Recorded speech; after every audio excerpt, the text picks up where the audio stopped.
សូមបងប្អូនទាំងអស់គ្នាសូមអរគុណដែលបានចូលមកទស្សនាវីដេអូនាងខ្ញុំនៅក្នុង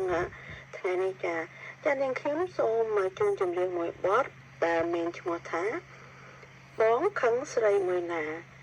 ហើយបទចម្រៀងនេះគឺជាខ្ញុំអ្នកច្រៀងបើសិនព្រោះក្តីមិនព្រោះក្តីសូមបងប្អូនទាំងអស់មេត្តាខណ្ឌទោសឲ្យផងចាអរគុណបងប្អូនសូមទស្សនាទាំងអស់គ្នា